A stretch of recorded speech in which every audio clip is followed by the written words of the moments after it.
உறவுகளுக்கு இனியதொரு வணக்கம். நான் உங்கள் நண்பன் சரவணன். இன்னைக்கு டிஆர்பியில் ஒரு முக்கியமான ஒரு அப்டேட்டு தான். அதாவது government arts and science college and government college of education இதற்கான அசிஸ்டன்ட் ப்ரொஃபஸர்ஸுக்கான நோட்டிஃபிகேஷன் இருக்கு இல்லையா?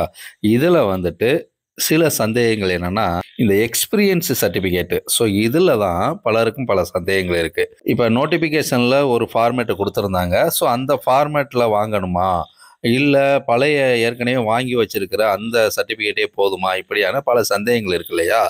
இதற்காக இப்போ வந்து என்ன பண்ணியிருக்காங்க அப்படின்னா, ஒரு சர்டிஃபிகேட்டை 3 தரமாக பிரிச்சிருக்காங்க. ஸோ அப்படி பிரிக்கப்பட்டு அதில் யார் யாரிடம் வந்துட்டு சைன் வாங்கணும் அப்படிங்கிறதெல்லாம் ஒரு தெளிவுபடுத்தி இப்போ அந்த நோட்டிஃபிகேஷனில் ஒரு முக்கியமான ஒரு இணைப்பாக ஒன்று கொடுத்துருக்குறாங்க.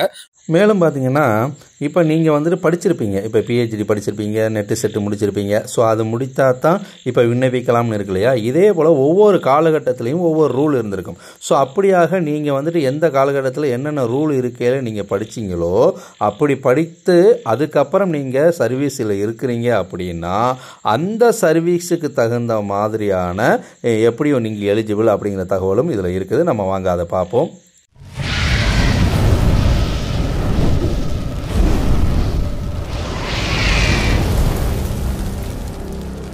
ஆசிரியர் தேர்வு வாரியத்தில் அறிவிக்கை, அதாவது இணைப்பு வந்துட்டு 27/10/2025. ஸோ இன்றைய தினம் இணைப்பு வந்துட்டு எப்படி இருக்குன்னா, அரசு கலை மற்றும் அறிவியல் கல்லூரிகள் மற்றும் அரசு கல்வியியல் கல்லூரிகளில் 2708 உதவி பேராசிரியர் காலி பணியிடங்கள் நேரடி நியமனம், பணி அனுபவ சான்று பதிவேற்றம் செய்தல், இது தொடர்பாக தான். ரைட்டுங்களா? ஸோ அதில் என்ன சொல்லியிருக்காங்கன்னா, 2708 உதவி பேராசிரியர் காலி பணியிடங்களுக்கு ஏற்கனவே விண்ணப்பிக்கும் நிலையில் உள்ள, ஏன்னா ஏற்கனவே வந்துட்டு 2019 24 விண்ணப்பித்தவர்கள் இருக்காங்க, அவங்களும் சரி, இப்போ புதுசாக விண்ணப்பிக்கக்கூடியவங்களும் சரி, தங்களின் பணி அனுபவ சான்றிதழ் சமர்ப்பித்தல் தொடர்பான கோரிக்கைகளின் அடிப்படையில் கல்லூரி கல்வி ஆணையரிடமிருந்து பெறப்பட்ட தெளிவுரையின்படி பிற்சேர்க்கை வந்துட்டு வெளியிடப்படுகிறது அப்படின்னு சொல்லியிருக்காங்க. இது வந்து பார்த்தீங்கன்னா, பணி அனுபவ சான்று பதிவேற்றம் எப்படி இருக்கணும் அப்படின்னு பார்த்தீங்கன்னா, அறிவிக்கை எண் 4/2025 நாள் 16/10/2025 அனெக்சர் 4 உள்ள பணி அனுபவ சான்றிதழில், ஏன்னா நோட்டிஃபிகேஷன் கொடுத்துருந்தாங்களே, அதில் உரிய அலுவலரிடம் கையொப்பம் பெற்ற பின்பு அச்சான்றிதழில் கல்லூரி கல்வி இணை இயக்குனர் அவர்களின் ஒப்புதல் அளிக்குமாறு தெரிவிக்கப்பட்டுள்ளது.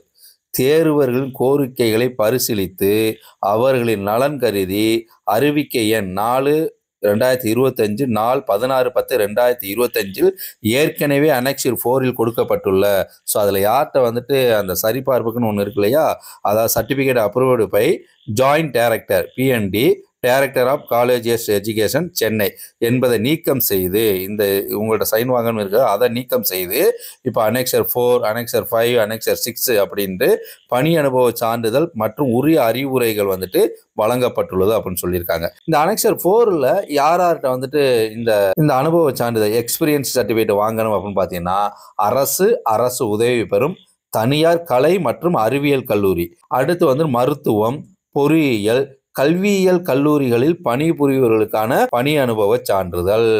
ரைட்டுங்களா? ஸோ அப்போ அனெக்சர் 4ங்கிறது பொதுவாக கல்லூரி இருக்கு இல்லையா, காலேஜஸ், ஸோ அந்த காலேஜஸில் வாங்கக்கூடியது. ரைட்டுங்களா?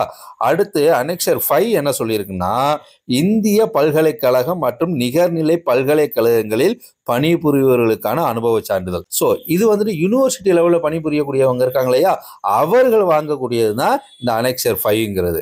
அடுத்து அனெக்சர் 6 அப்படிங்கிறது வெளிநாட்டு பல்கலைக்கழகங்களையோ இல்லை வெளிநாட்டு நிறுவனங்களில் வந்து பணிபுரிவர்களுக்கான பணி அனுபவ சான்றிதழ் வாங்குறதுக்கு அப்படின்னு சொல்லிட்டு இப்படியாக 4, 5, 6ன்னு சொல்லிட்டு பிரித்து கொடுத்துருக்காங்க. ரைட்டா? எனவே மேற்குறிப்பிடப்பட்டுள்ள அனெக்சர் 4, 5, 6ல் கொடுக்கப்பட்டுள்ள பணி அனுபவ சான்றிதழ்கள் மற்றும் அவை சார்ந்து தெரிவிக்கப்பட்டுள்ள அறிவுரையின்படி உரிய அலுவலரிடம் கையொப்பம் சான்றொப்பம் பெற்று பதிவேற்றம் செய்யுமாறு விண்ணப்பதாரர்களுக்கு தெரிவிக்கப்படுகிறது அப்படிங்கிற தகவலை இதில் கொடுத்துருக்குறாங்க. இப்போ உங்களுக்கு தோணலாம், நாங்கள் ஏற்கனவே வந்துட்டு அப்லோடு பண்ணிட்டோமே, நாங்கள் எல்லாம் பணம்லாம் கட்டிட்டோமே அப்படின்னு சிலர் கேட்கலாம். ஸோ உங்களுக்கான எடிட்டிங் ஆப்ஷன்லாம் கொடுக்கப்பட்டிருக்கு. ஸோ அதனால் நீங்கள் புதுசாக வாங்கியே இணைச்சிடலாம். அடுத்து இப்போ இதை கொடுத்துருக்காங்க, நாங்கள் மறுபடிக்கு நாங்கள் முதல்ல இருந்து அலையணுமா, எப்படி எங்களுக்கு அலையிறது, எங்களுக்கு கால அவகாசம் இல்லையே அப்படிங்கிற இந்த கேள்விகள் சிலர் இடத்துல இருக்கலாம். ஒருவேளை விண்ணப்பம் செய்வதற்கான காலத்தை நீட்டிக்க கூட செய்யலாம். ஆனால் அதை நீட்டிப்பாங்க நம்ம உறுதியாக சொல்கிறதுக்கு இல்லை. சரி, அனெக்சர் 4 இது வந்துட்டு arts and science and medical engineer BEd காலேஜஸில் வாங்கக்கூடியவங்களுக்கு, அங்கே ஒர்க் பண்ணக்கூடியவங்க வாங்கக்கூடியது. இதை வந்து டீச்சிங் எக்ஸ்பீரியன்ஸ் சர்டிஃபிகேட்டு ரைட்டுங்களா, ஃபோட்டோ கண்டிப்பாக ஒட்டணும். ஸோ இதில் வந்துட்டு நீங்கள் இந்த விண்ணப்பத்தையே நீங்கள் டவுன்லோடு பண்ணிக்கங்க ரைட்டுங்களா. ஸோ டவுன்லோட் பண்ணி அதில் வந்துட்டு அகடாமிக் இயர் எந்த வருஷத்துல எந்த வருஷம் வரைக்கும் எந்த சப்ஜெக்ட்டு, நீங்கள் யூஜி லெவலில் எடுத்தீங்களா, பிஜி லெவலில் கிளாஸ் எடுத்தீங்களா, ஒரு வாரத்துக்கு எத்தனை கிளாஸ் எடுத்தீங்க, ஸோ பீரியட் ஆஃப் சர்வீஸு அது எந்த தேதியிலேருந்து எந்த தேதி வரைக்கும், அந்த period month and day, so அதை வந்துட்டு நீங்கள் இதில் ஃபில்அப் பண்ணணும். ஸோ ஃபில்அப் பண்ணணும். நீங்கள் ஃபில்அப் பண்ண வேணாம், நீங்கள் அங்கே கொண்டு கொடுத்தீங்கனாலும் உங்களுடைய சர்வீஸுக்கு அவங்களே ஃபில்அப் பண்ணி பிரின்சிபல் இல்லை ஹெட் ஆஃப் தி இன்ஸ்டியூஷன் வந்துட்டு சைன் போட்டு சீல் வச்சு கொடுத்துருவாங்க ரைட்டுங்களா. இதை யார் வந்துட்டு வெரிஃபை பண்ணுவாங்கன்னா, ஆதார் ரசீடு வந்துட்டு பார்த்தீங்கன்னா RJD, director technical education, JD medical education, இப்படியான அந்த arts and science and college of education engineering medical இருக்கு இல்லையா, அது சார்ந்த நபர்கள். ஸோ அது சார்ந்த ஆதார் ரசீடு வந்துட்டு இதில் சைன் அத்தாரிட்டி அவங்க சைன் போட்டு கொடுத்துருவாங்க. ஸோ இது அவங்கள்ட்ட நீங்கள் வாங்க வேண்டிய ஒரு விடயம் ரைட்டுங்களா. இது வந்து முக்கியமாக பார்த்தீங்கன்னா இதில் நீங்கள் அனெக்சர் 4 5 6 எது வாங்குறதா இருந்தாலும் 2 ஒரிஜினல் காப்பி வாங்கிருங்க ரைட்டுங்களா. இதில் வந்துட்டு ஓவர் ரைட்டிங்கோ இல்லை வந்துட்டு நோ கரெக்ஷன் கரெக்டாக வாங்கியிருக்கீங்கன்னு பார்த்துக்கங்க. உங்கள் ஃபோட்டோ ஓட்டுறீங்களே அதுலேயும் ஒரு அட்டஸ்டு வாங்கணும் ரைட்டுங்களா. அதே போல் வந்து பார்த்தீங்கன்னா இப்போ ஒவ்வொரு காலேஜில் ஒர்க் பண்ணிக்கிட்டு இருப்பீங்க. இப்போ வந்துட்டு பிரின்சிபல் ஒரு ஆள் தான் சைன் போடுற மாதிரி இருக்குது. இதில் வந்துட்டு இப்போ நான் 2-3 காலேஜில் ஒர்க் பண்ணேன், இந்த இதிலே வந்துட்டு எப்படி அந்த 3 காலேஜ் பிரின்சிபாலிட்டி நாங்கள் சைன் வாங்குறது அப்படின்னு ஒரு கேள்வி இருக்கு இல்லையா. நீங்கள் அப்படி வந்துட்டு ஒரு 5 காலேஜ் தனித்தனியாக இருக்குது அப்படின்னா அங்கே தனித்தனியாகவே இந்த ஃபார்மேட்டில் சைன் வாங்கிடுங்க ரைட்டுங்களா. சைன் வாங்கி அதை வந்துட்டு ஆதார் ரசீடு சைனையும் வந்துட்டு எல்லாத்தையும் வாங்கிடணும் ஓகேயா. அடுத்து வந்து பார்த்தீங்கன்னா Indian universities and deemed university இருக்கு இல்லையா, இங்கே ஒர்க் பண்ணக்கூடியவங்க. ஸோ அதே போட்டோ அதே தகவல் எல்லாத்தையுமே கொடுத்துட்டு அடுத்து யூனிவர்சிட்டி எந்த யூனிவர்சிட்டி அப்படிங்கிற கொடுத்து அதுக்கடுத்து அகாடமிக் இயர், ஸோ அது வந்துட்டு அங்கே என்ன சொல்லப்பட்டதோ அதே போல் ஹெட் ஆஃப் தி டிபார்ட்மெண்ட்டோ இல்லை டீன்கையோ வந்துட்டு சைன் வாங்கணும் ரைட்டுங்களா. ஸோ இது யார் வந்து ஆதார் ரசீடு அப்படின்னு பார்த்தீங்கன்னா ரிஜிஸ்டர். ஸோ யூனிவர்சிட்டி ரிஜிஸ்டர்கிட்ட நீங்கள் சைன் வாங்க வேண்டியிருக்கு. இதுவும் அதே போல தான். ஸோ நீங்கள் எத்தனை காலேஜோ அத்தனை காலேஜில் வந்து தனித்தனியாக எடுத்து நீங்கள் சைன் வாங்கிடலாம். எல்லாத்துக்குமே ஒரே ரூல் தான். அடுத்து வந்து பார்த்தீங்கன்னா ஃபாரின் யூனிவர்சிட்டி ஃபாரின் இன்ஸ்டிடியூஷனில் வந்துட்டு வேலை பார்க்கக்கூடியவளாக இருந்தீங்கன்னா உங்களுக்கு அதே மாதிரி தான். ஸோ அது எந்த காலேஜெல்லாம் நோட் பண்ணிவிட்டு அதே போல் அந்த ஃபாரின் யூனிவர்சிட்டியில் ரிஜிஸ்டர் ஆஃப் தி யூனிவர்சிட்டி அவங்களோட சைன் வாங்கணும். இங்கே வந்துட்டு யார் அத்தாரிட்டி அப்படின்னு பார்த்தீங்கன்னா verified competent authority of Indian embassy அவங்கள்ட்ட சைன் வாங்கணும் ரைட்டுங்களா. ஸோ இப்படியாக இந்த சர்டிஃபிகேட்டு நீங்கள் வாங்கணும். இதில் இன்னொரு விஷயம் என்னன்னு பார்த்தீங்கன்னா ஒவ்வொரு காலகட்டத்தில் இந்த 4, 5, 6 இருக்கு இல்லையா, இந்த ஃபார்மேட்டு இந்த டீச்சிங் எக்ஸ்பீரியன்ஸோட கன்சால்டேட் எப்படி இருக்கணும் அப்படின்னு பார்த்தீங்கன்னா இப்போ பாருங்கள் 18/9/1991. ஸோ இந்த காலகட்டத்தில் பிஜி வித் 50% மார்க்கு, ஸோ அது இருந்தால் அதை எடுத்துக்குவாங்க. அடுத்து PG with PhD through correspondent கோர்ஸோ டிஸ்டன்ஸ் எஜுகேஷனோ அது open university, PG with PhD அதையும் கணக்கில் எடுத்துக்கிடுவாங்க. Period of service with regular qualification வந்து பார்த்தீங்கன்னா டேட்டு எந்த டேட்லேருந்து எந்த டேட்டு வரைக்கும், மந்த்து டே. அடுத்து வந்து பார்த்தீங்கன்னா 19/9/1991 31/12/1992. ஸோ இந்த காலகட்டத்தில் எப்படியாக இந்த கன்சால்ட் போடுறாங்க அப்படின்னு பார்த்தீங்கன்னா இங்கே வந்துட்டு பிஜி வித் 50% மார்க் இல்லையா, அதை இங்கே எடுத்துக்க மாட்டாங்க. அந்த ஒரு வருஷம் எடுத்துக்கிட்டது. ஆனால் எதை எடுத்துக்கிறாங்கன்னா பிஜி வித் 55% மார்க் இருக்கு இல்லையா, அதை கணக்கில் எடுத்திருக்காங்க. அடுத்து நெட்டு செட்டு ஸ்லெட்டு, ஸோ இது அந்த கணக்கில் வந்துடுது. அடுத்து வந்து பார்த்தீங்கன்னா இதுலேயே எஸ்சி எஸ்சி எஸ்டி டிஃப்ரெண்ட்ல அப்ளைடு இருக்காங்க, இவங்களுக்கு 50% மார்க் தான் கணக்கில் எடுத்துக்கிறாங்க ரைட்டா. அது போக வேற என்ன இருக்கலாம் அப்படின்னு பார்த்தீங்கன்னா எம்ஃபில். ஸோ அது எல்லாரும் கேட்கக்கூடியது. MPhil completed before 31/12/1993, submitted PhD before 31/12/1993. So இதுவும் வந்துட்டு இந்த கன்சால்ட்டில் எடுத்துக்கக்கூடியது ரைட்டுங்களா. ஸோ அடுத்து வந்துட்டு பிஜி வித் பிஹெச்டி அது வந்துட்டு கரஸ்பாண்டன்ட் கோர்ஸ் இருக்கு இல்லையா, அதையும் கணக்கில் எடுத்துக்கிறாங்க. பிஜி வித் பிஹெச்டி ஸோ அது கணக்கில் இருக்குது. அடுத்து இந்த காலத்தில் நம்ம பார்த்தது எந்த வருடத்தில் அதுக்கான மாற்றம் வருது அப்படின்னு பார்த்தீங்கன்னா 31/7/2002 இருந்து 31/5/2003 இந்த காலகட்டத்தில் பிஜி வித் 55% மார்க்கு, அடுத்து வந்து பார்த்தீங்கன்னா எஸ்சி எஸ்சி ஏஎஸ்டி டிஃபரெண்ட் லெவலுக்கு 50% மார்க்கு, நெட்டு சிலட்டு சொல்லியிருக்காங்களே இதுவும் இருக்குது. அது ஓகேயா. ஆனால் அதுக்கப்புறம் உள்ளதில் இந்த எம்ஃபில் கம்ப்ளீட்டட் பிஃபோர் இருக்கு இல்லையா, அது இல்லாமல் சப்மிட்டட் பிஹெச்டி பிஃபோர் 31/12/2002. ஸோ இதை கணக்கில் எடுத்துக்கிறாங்க. எப்போ 2003 தான் ரைட்டுங்களா. அதுக்கப்புறம் என்ன எடுத்துக்காங்கன்னா PG with PhD correspondent course, அடுத்து பிஜி வித் பிஹெச்டி. ஸோ அது இருக்குது.